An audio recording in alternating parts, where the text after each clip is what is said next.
ಕರ್ನಾಟಕದ ಜನತೆ ಎಲ್ಲ ಹೇಗಿದ್ದೀರಾ? Welcome back to our YouTube channel ಮಾಹಿತಿ ಧ್ವನಿ. ಸೊ ಎಲ್ಲಾರ್ಗು ಡೌಟ್ ಇರೋದು ಗೃಹಲಕ್ಷ್ಮಿ ಯೋಜನೆ 14ನೇ ಕಂತಿನ ಹಣ ರಿಲೀಸ್ ಆಗಿದ್ಯಾ? ರಿಲೀಸ್ ಆದ್ರೆ ಯಾವ ಯಾವ ಜಿಲ್ಲೆಗೆ ರಿಲೀಸ್ ಆಗಿದೆ? ನಮ್ಮ ಜಿಲ್ಲೆಗೆ ರಿಲೀಸ್ ಆಗಿದ್ಯಾ? ಸೊ ಇದ್ರ ಬಗ್ಗೆ ಇವತ್ತು ನಾನು ತಿಳಿಸ್ಕೊಡ್ತೀನಿ.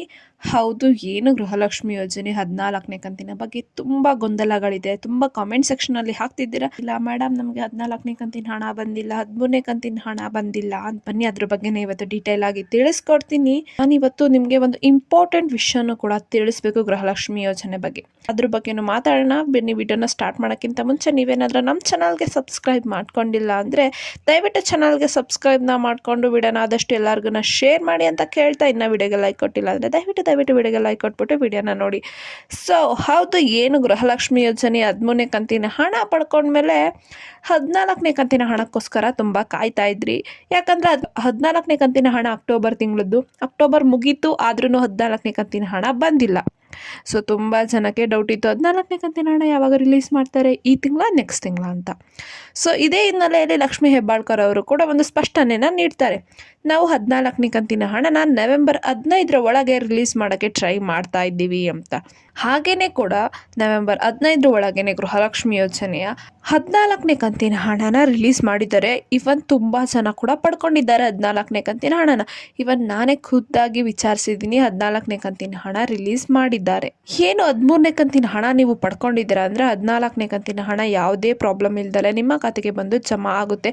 ಒಂದು ವೇಳೆ ನಿಮ್ಗೇನಾದರೂ ಪೆಂಡಿಂಗ್ ಹಣ ಬಂದಿಲ್ಲ ಅಂದರೆ ಮೊದಲು ನೀವು ಪೆಂಡಿಂಗ್ ಹಣನ ಪಡ್ಕೊಂಡು ಆಮೇಲೆ 14ನೇ ಕಂತಿನ ಹಣನ ಪಡ್ಕೊತಿದ್ದೀರಾ. ಸೊ ಹೌದು, ಹಾಗಿದ್ರೆ 14ನೇ ಕಂತಿನ ಹಣ ಬಿಡುಗಡೆ ಆಗಿದೆ ಅಂತ ಗೊತ್ತಾಯಿತು. ಇದೇ ತಿಂಗಳಲ್ಲಿ ಇದೇ ಮೊದಲನೇ ವಾರದಲ್ಲೇ ಕೂಡ ಬಿಡುಗಡೆ ಮಾಡಿದ್ದಾರೆ ಅಂತ ಗೊತ್ತಾಯಿತು. ಹಾಗಿದ್ರೆ ನಮ್ಮ ಜಿಲ್ಲೆಗೆ ಬಿಡುಗಡೆ ಆಗಿದೆಯಾ? ಈ ಕ್ವಶನ್ಸ್ ಎಲ್ಲರ ಮನಸ್ಸಲ್ಲೂ ಇದ್ದೇ ಇರುತ್ತೆ. ಸೊ ಇದಕ್ಕೆ ಆನ್ಸರ್ ಮಾಡೋದಿದ್ದರೆ ಹಂತ ಹಂತವಾಗಿ ಏನು ಗೃಹಲಕ್ಷ್ಮಿ ಯೋಜನೆಯ ಹಣ ರಿಲೀಸ್ ಆಗಿದೆ. ಸೊ ಇದು ಆಲ್ರೆಡಿ ವಾರನೇ ಕಳೀತು ಗೃಹಲಕ್ಷ್ಮಿ ಯೋಜನೆಯ ಹಣ ರಿಲೀಸ್ ಮಾಡೋಕ್ಕೆ ಹಿಡಿದು. ಸೊ ಬರೋಬ್ಬರಿ ಕರ್ನಾಟಕದ 24 ಜಿಲ್ಲೆಗಳಿಗೆ ಹಣನ ರಿಲೀಸ್ ಮಾಡಿದ್ದಾರೆ. ಏನು ಇವತ್ತು ಶನಿವಾರ 24 ಜಿಲ್ಲೆಗೆ ಹಣ ರಿಲೀಸ್ ಆಗ್ತಿದೆ. ಸೊ ಆ ಜಿಲ್ಲೆ ಹೆಸರನ್ನು ನಾನು ಇವತ್ತು ತಿಳಿಸ್ಕೊಡ್ತೀನಿ. ನಿಮ್ಮ ಜಿಲ್ಲೆ ಇದೆಯಲ್ವೋ ಅಂತ ತಿಳ್ಕೊಬೇಕಂದ್ರೆ ಎಲ್ಲೂ ಸ್ಕಿಪ್ ಮಾಡದೆ ಕೊನೆವರೆಗೂ ನೋಡಿ. ಸೊ ಹೌದು, ಏನು ಕರ್ನಾಟಕದ 24 ಜಿಲ್ಲೆಗಳಿಗೆ ಗೃಹಲಕ್ಷ್ಮಿ ಯೋಜನೆಯ 14ನೇ ಕಂತಿನ ಹಣನ ಜಮಾ ಮಾಡ್ತಾ ಇದ್ದಾರೆ. ಇವನ್ ತುಂಬ ಜನ ಕಮೆಂಟ್ ಕೂಡ ಮಾಡಿದ್ದಾರೆ 14ನೇ ಕಂತಿನ ಹಣ ಪಡ್ಕೊಂಡಿರೋರು. ಹಾಗಿದ್ರೆ ನಾನು ಇವಾಗ ಯಾವ ಜಿಲ್ಲೆಗೆ ಹಣ ಬರ್ತಾ ಇದೆ ಅಂತ ತಿಳಿಸ್ಕೊಡ್ತೀನಿ. ಯಾವ ಜಿಲ್ಲೆ ಅಂತ ನೋಡೋದಾದ್ರೆ ಒಂದು ಬಾಗಲಕೋಟೆ, ಬೆಂಗಳೂರು ನಗರ, ಬೆಂಗಳೂರು ಗ್ರಾಮಾಂತರ, ಬೆಳಗಾಂ, ಬಳ್ಳಾರಿ, ಬೀದರ್, ಬಿಜಾಪುರ, ಚಿಕ್ಕಮಗಳೂರು, ಚಾಮರಾಜನಗರ, ಚಿತ್ರದುರ್ಗ, ದಕ್ಷಿಣ ಕನ್ನಡ, ದಾವಣಗೆರೆ, ಗದಗ, ಗುಲ್ಬರ್ಗ, ಹಾಸನ, ಹಾವೇರಿ, ಕೊಡಗು, ಕೋಲಾರ, ಕೊಪ್ಪಳ, ಮಂಡ್ಯ, ಮೈಸೂರು, ರಾಯಚೂರು, ಶಿವಮೊಗ್ಗ, ತುಮಕೂರು ಮತ್ತು ಉತ್ತರ ಕನ್ನಡ.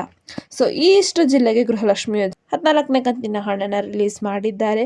ಸೊ ನೀವು ಸರಳವಾಗಿ ಮನೆಯಲ್ಲೇ ಕೂತು DBT ಅಪ್ಲಿಕೇಶನ್ ಮೂಲಕ ನಿಮಗೆ ಹಣ ಬಂದಿದೆಯಾ ಇಲ್ವೋ ಅಂತ ಚೆಕ್ ಮಾಡ್ಕೋಬಹುದು. ಸೊ ನಿಮಗೆ ಹೇಗೆ DBT ಅಪ್ಲಿಕೇಶನ್ ಹೇಗೆ ಇನ್ಸ್ಟಾಲ್ ಮಾಡ್ಕೊಂಡು ಮೊಬೈಲಲ್ಲೇ ನೋಡಬೇಕು ಅಂತ ತಿಳ್ಕೊಬೇಕಂದ್ರೆ ಕಮೆಂಟ್ ಮಾಡಿ ತಿಳಿಸಿ, ನಮಗೆ ನಾವು ಅದ್ರ ಬಗ್ಗೆ ವಿಡಿಯೋ ಮಾಡಿ ಹಾಕ್ತೀವಿ.